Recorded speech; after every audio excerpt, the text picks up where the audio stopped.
Allez, tout autre sujet. Elle a des hanches, mesure 1,62 m et s'appelle 750F. Non, nous n'allons pas vous parler dans le billet science aujourd'hui de la femme de vos rêves, mais bien de cette mannequin, premier mannequin de crash test à représenter une femme adulte de manière réaliste. Et pourquoi elle devrait considérablement améliorer la sécurité routière pour les femmes. On en parle avec vous, Julia Siger. Bonjour et bienvenue. Bonjour Elisabeth. Alors c'est vrai que quand on parle prévention routière, on a tous en tête ces images. On va peut-être les regarder. C'est vrai qu'elles reviennent assez souvent. C'est ce qu'on appelle ici un marronnier. Des tests effectués par les constructeurs automobiles pour évaluer la sécurité des véhicules en cas d'accident. Mais depuis, la technologie donc a dû faire évoluer les choses. Racontez-nous. Alors oui, on utilise toujours ces fameux crash tests et ce depuis maintenant 60 ans, sauf qu'aujourd'hui, ils sont évidemment beaucoup plus technologiquement avancés avec des capteurs un petit peu partout, des vidéos. Ils peuvent mesurer le mouvement de la nuque, la puissance de l'impact sur le corps et aussi avec à l'intérieur des systèmes intelligents, des alarmes anti-collision ou encore des airbags qui vont se déployer en quelques millisecondes. Et donc, depuis les 50 dernières années, on a considérablement augmenté la sécurité routière avec de temps en temps des mannequins qui vont par exemple coûter jusqu'à 200 000 $. Alors, le crash test, vous le connaissez, c'est toujours le même. On va projeter un véhicule contre un mur à la vitesse de 50 km/h.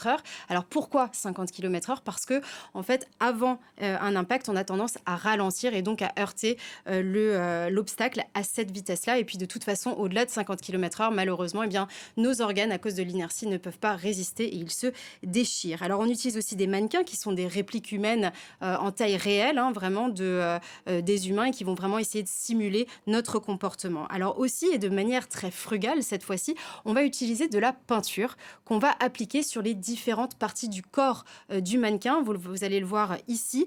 Là, l'idée, c'est vraiment, vous le voyez là sur la tête par exemple, c'est de voir comment et où vont percuter les différentes parties du corps sur le tableau de bord, sur les fenêtres ou encore sur le siège. Le problème, Elisabeth, c'est que depuis les 50 dernières années, on utilise des mannequins qui utilisent les mensurations d'un homme moyen, c'est-à-dire 1,75 m et 77 kg, et que pour mimiquer la femme et l'enfant, eh bien, ils ont tout simplement réduit le format, mais ils n'ont rien changé d'autre. Et donc, il faut savoir, je sais que c'est pas en vogue de dire ça aujourd'hui, mais il y a de réelles différences morphologiques, physiologiques entre l'homme et la femme qui fait toute la différence. Par exemple, au-delà du poids et de la taille, la géométrie du corps de la femme n'est pas la même. On a tendance à avoir, par exemple, les épaules un peu plus étroites et les hanches plus larges, avec donc un point de gravité qui sera beaucoup plus bas. On a aussi, par exemple, des différences au niveau des articulations, notamment au niveau de la nuque, beaucoup plus de flexibilité. Donc, par exemple, avec une collision arrière, notre cou va partir beaucoup plus loin que les hommes. Les hommes ont aussi une masse musculaire plus importante. Tout ça, ça paraît anodin, mais ça a toute son importance dans la sécurité routière. Et c'est pour ça, comme vous l'avez dit, qu'un centre de recherche suédois a donc développé le tout premier mannequin de crash test féminin avec, vous allez le voir sur ces images, voilà, elle a des seins, elle a des hanches. On vous présente 750F. Donc, exactement, 750F, 7 qui est donc un acronyme technique américain. Voilà. Alors d'ailleurs, c'est pas un secret, on sait aujourd'hui que les femmes sont plus à risque pendant les accidents de voiture. C'est pas qu'on est plus fragile. Non, on est juste plus à risque, mais ça en plus on le sait depuis longtemps puisque vous avez une étude de l'Université de Virginie qui date de 2019 qui explique effectivement que en comparaison aux hommes, une femme qui serait par exemple attachée sur le siège passager a 73% plus de chances d'être gravement blessée lors d'une collision frontale. Lors d'une collision arrière, une femme, qu'elle soit conductrice ou passagère cette fois-ci, a un risque 3 fois plus élevé que les hommes d'avoir le fameux coup du lapin. Vous le savez, c'est ce fameux choc au niveau du cou quand il y a une collision arrière.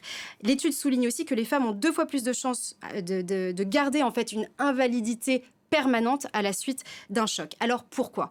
Eh bien tout simplement parce que les systèmes de protection qu'on a mis dans les voitures, comme par exemple les appuis-têtes, ont été faits pour protéger des mannequins hommes. Donc en fait, les séquelles permanentes, quand on a mis ça en place dans les véhicules, les séquelles permanentes pour les hommes ont été réduites de 70%, mais pour les femmes, elles ont augmenté de 13% parce qu'elles n'étaient pas du tout faites en fait pour protéger les femmes. Bon, on est encore loin de l'égalité là sur ce coup. Ça va peut-être progresser, vous nous le disiez. On en profite peut-être pour faire un peu de prévention avec la ceinture notamment. Oui, la ceinture de sécurité. Alors pour un homme et une femme, ben là la position va être la même. Il faut vraiment la positionner ici au milieu de l'épaule, pas trop loin justement, pas trop près du cou non plus. Et puis il faut parler aussi de la partie basse de la ceinture de sécurité. Il faut le mettre en fait en dessous des iliaques qui sont ces deux os que vous avez ici au niveau du bassin. Pourquoi? Parce que si vous l'avez trop haut, vous pouvez faire ce qu'on appelle du sous-marinage, c'est-à-dire passer en dessous de la ceinture de sécurité. La ceinture de sécurité va se retrouver au niveau de l'abdomen, va comprimer l'endroit en fait où il y a tous les organes vitaux. Donc voilà, essayez de bien positionner sa ceinture et surtout de ne pas laisser aussi les enfants mettre la ceinture de sécurité derrière le bras comme ils ont tendance à le faire. Oui, ça va être un peu plus compliqué. On va En tout essayer. cas, on a bien compris l'explication. Merci beaucoup, Julia Siger, Billet Science du jour. Je vous propose de